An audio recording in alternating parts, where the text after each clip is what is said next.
President Trump tweeted early today that he believes the people of Alabama will do the right thing in today's election. In his words, he, of course, is supporting Moore.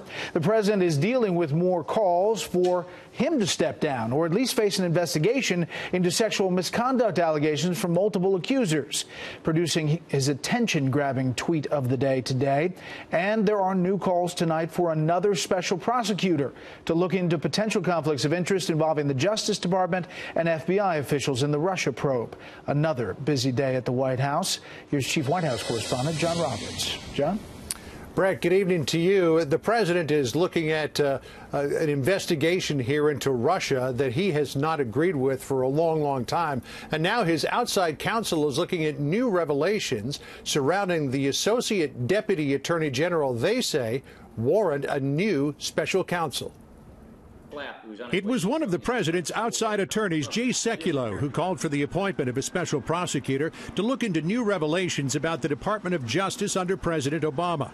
Last week, Fox News reported that Associate Deputy Attorney General Bruce Orr was demoted after it was revealed Orr met with two people associated with the unverified dossier about President Trump in 2016.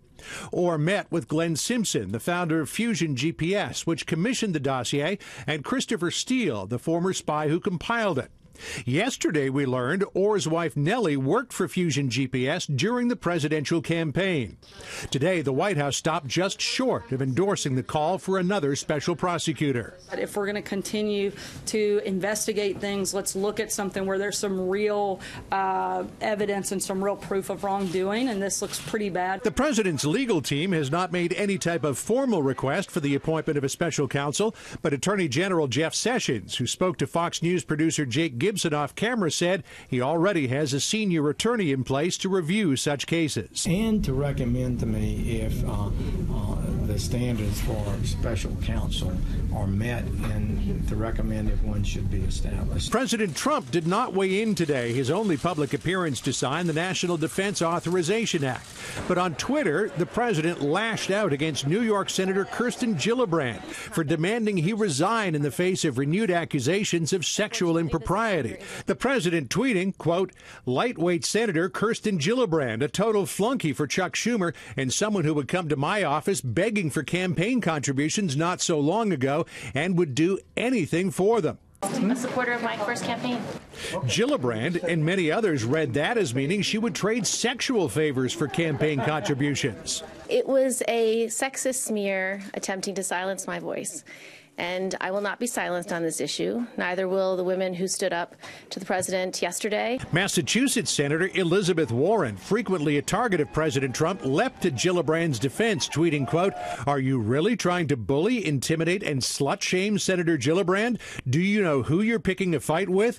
Good luck with that, at Real Donald Trump. Press Secretary Sarah Sanders said, get your mind out of the gutter. The president was talking about selling access and catering to special interests. He's obviously talking about political partisan games that people often play and the broken system that he's talked about repeatedly. This isn't new. In the middle of this extraordinary back and forth, President Trump is preparing for a speech tomorrow, billed as a closing argument for tax reform. The White House is confident that the House and Senate will reconcile differences in their bills in conference tomorrow. The Legislative Affairs Director Mark Short concedes the president may have to accept a slightly higher corporate tax rate. The president's been consistent about wanting to keep it at 20%. I think that if there's any changes in that, it obviously depends on what you're getting in exchange for that. So we're optimistic that that if anything bumps up, that there'll be other tax relief provided elsewhere in the bill.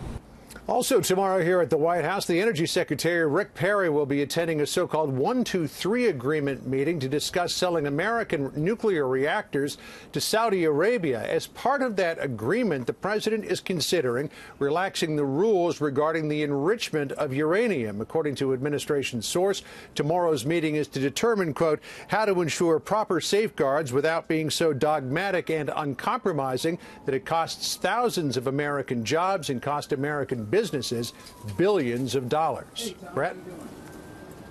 John, thank you.